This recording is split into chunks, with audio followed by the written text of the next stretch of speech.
Bienvenue dans ce tutoriel durant lequel je vais vous expliquer comment réaliser une mascotte animée avec les outils Idoceo compatibles en HTML5.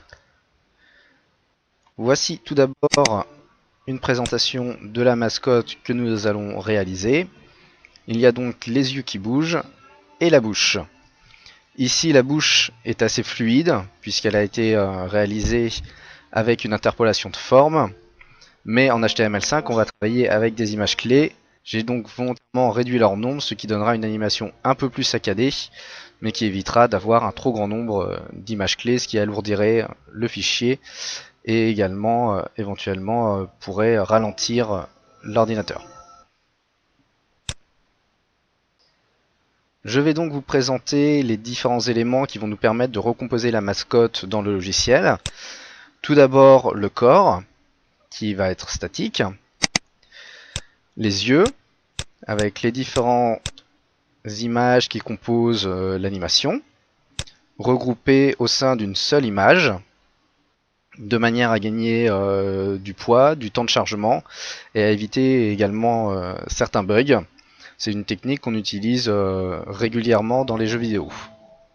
Donc pour regrouper les images, j'ai utilisé un petit logiciel qui s'appelle Shoebox, dont je donnerai le lien en commentaire. Et également la bouche, avec les différentes images clés, regroupées elles aussi au sein d'une seule image.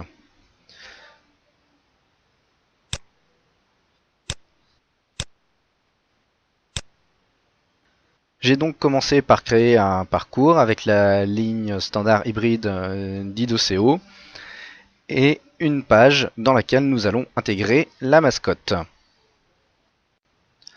Je vais donc commencer par créer le corps de la mascotte avec une image toute simple. Petite astuce pour dimensionner l'image à sa taille réelle, double-cliquez dans un coin de l'image. Voilà. Ensuite, nous allons commencer avec les parties donc animées, c'est ce qui nous intéresse en priorité. Pour cela, je vais créer une animation. Je vais commencer par les yeux. Un gabarit vide. Dans les paramètres, je vais donner les dimensions de la mascotte.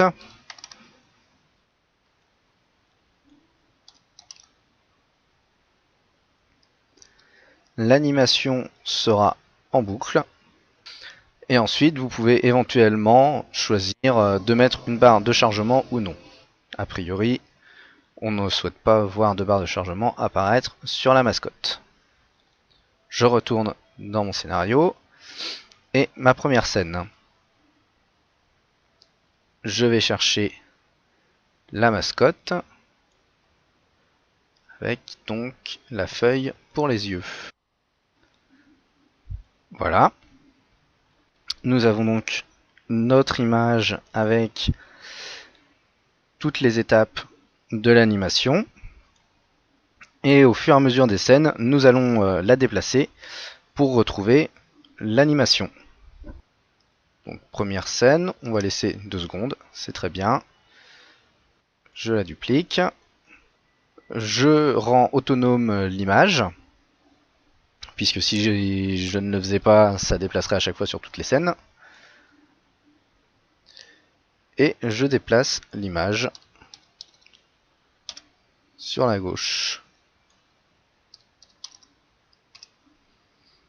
Donc la mascotte fait 600 de large, donc à chaque fois je vais décaler de 600 pixels. Cette fois je donne une durée de scène de 0,05, ce qui correspond à peu près à la durée d'une image clé quand on travaille en 24 images par seconde. Normalement on est plus proche des 0,04, mais 0,05 c'est plus simple à retenir. Je duplique à nouveau la scène.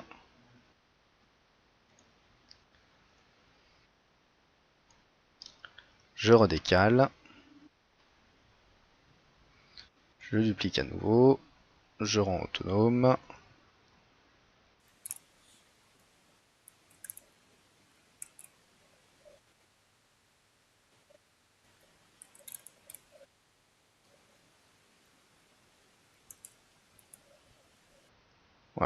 je repasse les différentes scènes pour vérifier que l'animation est correcte. Ça me semble bien. Si on regarde dans le scénario, on a donc notre scène principale et toutes les autres scènes qui sont regroupées ici. Donc maintenant, on a fait l'animation dans un sens, les yeux se ferment, il faut recommencer dans l'autre sens. Je me place donc à la dernière image, je retourne dans ma scène, je reviens à l'image précédente, avec CTRL et flèche de gauche, qui permet de naviguer dans l'animation. C'est également un raccourci qui fonctionne dans ECMG, CTRL plus flèche de gauche ou flèche de droite, selon qu'on souhaite aller vers l'avant ou vers l'arrière. Je duplique donc ma scène. Cette fois, je vais garder le lien actif entre les deux scènes, puisqu'il va s'agir de la même image pour les deux scènes. Dans Scénario, je ne vais pas pouvoir déplacer la scène à la main, puisque les scènes sont trop petites. Je risquerais de faire des bêtises. Je vais donc utiliser le bouton pour déplacer la scène. Je vais donc déplacer ma scène après la scène 7 qui est la dernière. Ok. Je reviens à l'image d'avant. Je la duplique. Et je la place en dernier. Et je vais faire ça pour chacune des scènes.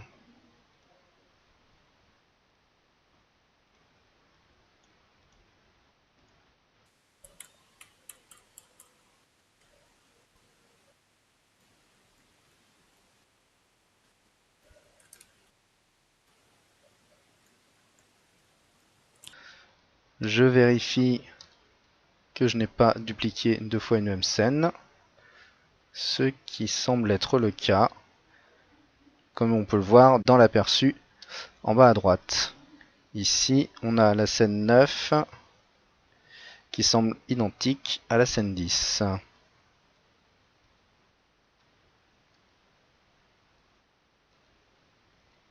Effectivement, j'ai deux fois une même image. Je supprime donc la scène 10. Voilà. Pour donner une impression plus réaliste au niveau des yeux, je vais la faire boucler deux fois de manière à avoir un timing un peu différent entre la première et la seconde boucle. Je duplique l'image des yeux grands ouverts.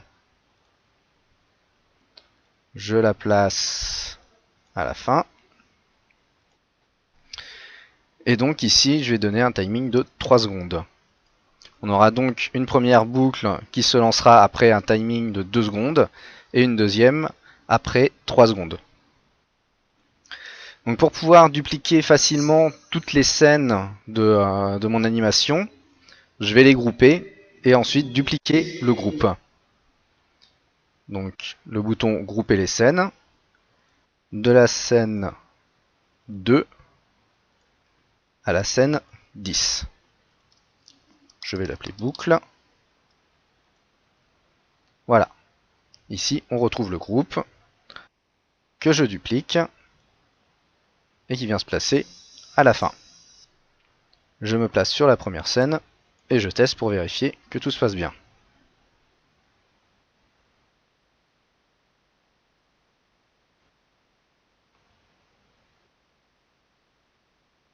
L'animation me semble correcte.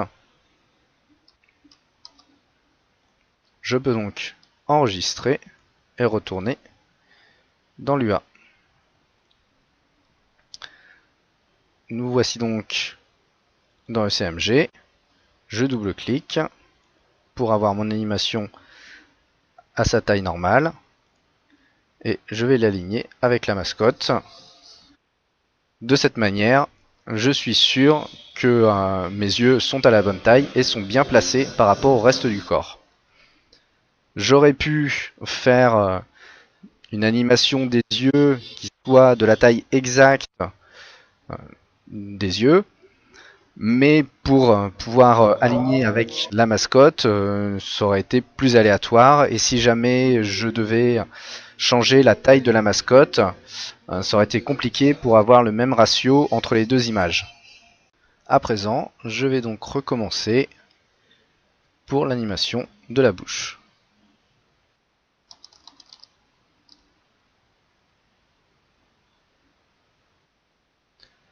Comme tout à l'heure, je renseigne les paramètres de l'animation.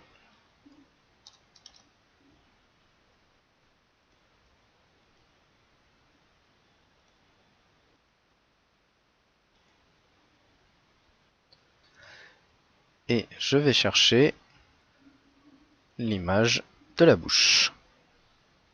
Le principe va être le même que pour les yeux, c'est-à-dire que nous allons déplacer l'image générale pour afficher chaque image clé dans chaque scène afin de créer l'animation. Pour la bouche, comme l'animation sera un peu plus saccadée, nous n'avons pas une image pour une image clé. On a une image pour 3 images clés. Donc, au lieu d'avoir une image qui va durer 0,05 secondes, je vais arrondir à 0,2 secondes par image. Je duplique la scène. Je rends autonome l'image. Et je la déplace. Et ainsi de suite.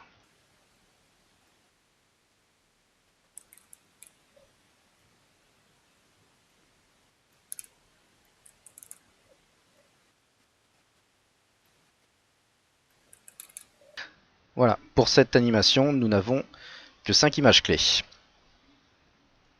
Je reviens dans le scénario. Nous avons donc nos 5 images clés qui forment une première boucle pour l'animation de la bouche. Pour que l'animation soit plus naturelle, je vais dupliquer les images dans une seconde boucle dans laquelle les images seront placées de manière différente. C'est-à-dire qu'au lieu d'avoir la 1 à l'image 1, la 2 à l'image 2, etc., je vais enchaîner par 2, 3, 5, 4, 1. Voilà, par exemple. Je vais donc commencer par prendre la 2, que je vais dupliquer, et placer en dernier. Puis je vais me placer sur la 4,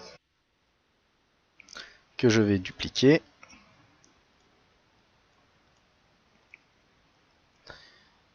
puis la 5, non, puis la 1,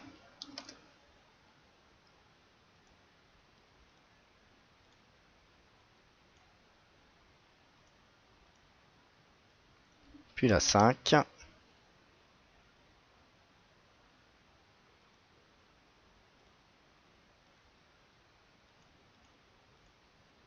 et enfin la 3.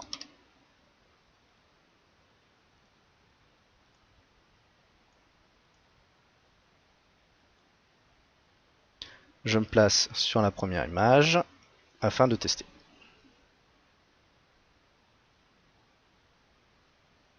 Ça me semble pas trop mal.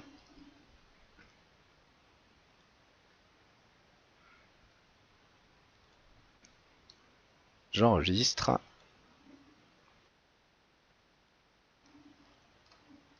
Et j'aligne.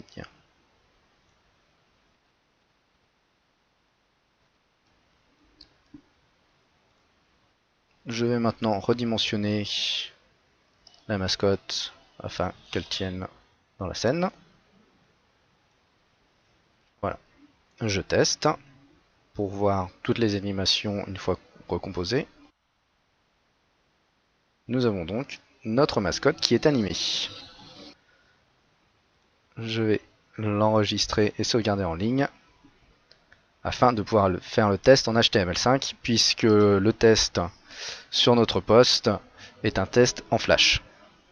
Nous voici dans le navigateur. Comme vous pouvez le voir, je suis bien en HTML5 puisque le petit logo est bien en surbrillance. Le logo Flash est sur sa position désactivée. Et la mascotte est animée. Nous avons donc bien une mascotte animée qui peut être utilisée dans un module en HTML5.